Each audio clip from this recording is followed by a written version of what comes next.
Hello, welcome to a new video. Today we're going to count down the top 10 most valuable strikers on Football Manager 2005. In the mid-2000s, we were blessed with an abundance of goal-scoring talent in our game.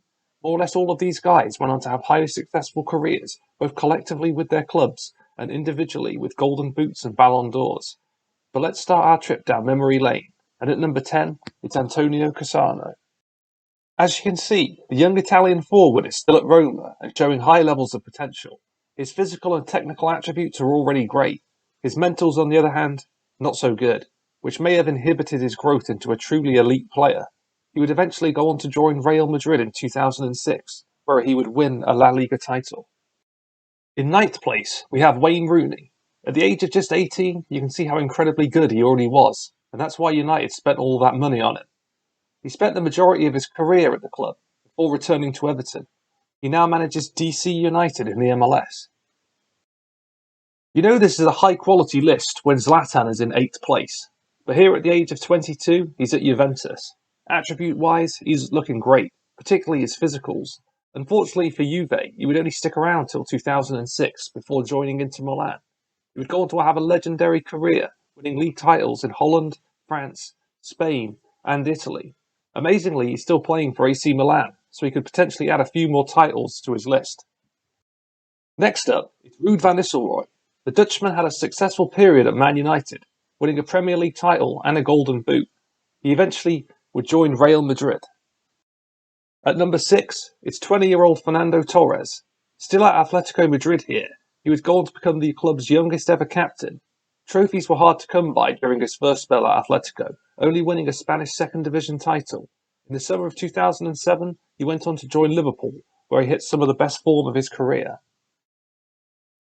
This list has a lot of depth and quality.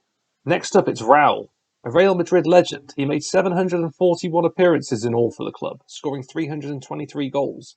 Looking at his attributes, it's not surprising to see why. After a trophy-laden career at the Bernabeu, he went on to join Schalke. Currently, he's the manager of Castilla, Real Madrid's second team. If you're into YouTube compilations of this era of football, you'll be very familiar with Adriano. Physically and technically an immovable force, Adriano went on to win 4 Serie A titles at Inter Milan. Inconsistency mired his game though, and after a promising start, his career ended up fizzling out in his native Brazil. Before we get into the top 3, just a few honorary mentions for our list. These guys are perhaps a bit past their best, but nonetheless, they were unbelievable players in their day. Alan Shearer. Despite his advancing years, he's still exceptionally good. In 2023, he's still the top goalscorer in Premier League history with 260.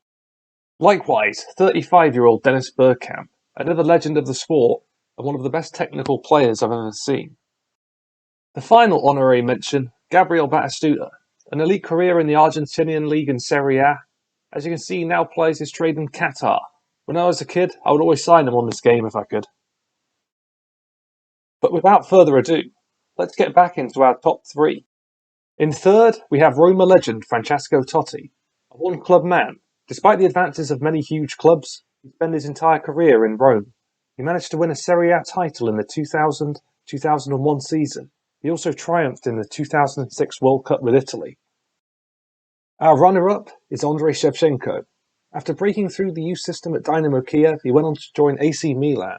In Italy, he would win a league title and a Champions League, before a huge money approach by Chelsea to join them. This spell at Chelsea would be quite disastrous though, and he returned to Italy again. Interestingly, Shevchenko is actually the reigning Ballon d'Or holder, so arguably the world's best player in this game. So, we've reached number 1, and it's Thierry Henry.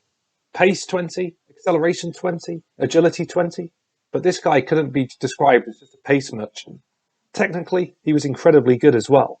He went on to win multiple Premier League titles, as well as 4 Premier League Golden Boots. Eventually, he joined Barcelona and created an incredible attacking trio with Messi and Samuel Eto'o. That brings today's video to a close. It's remarkable to see how many elite strikers graced our game in the mid-2000s. In my opinion, today we have nowhere near this depth and quality. As tactics have become more and more rigid, I think a lot of these players are losing that individual flair which made these guys so great. Maybe in the future we'll see a re-emergence of these kind of strikers, but only time will tell. Thank you for taking the time to watch this video.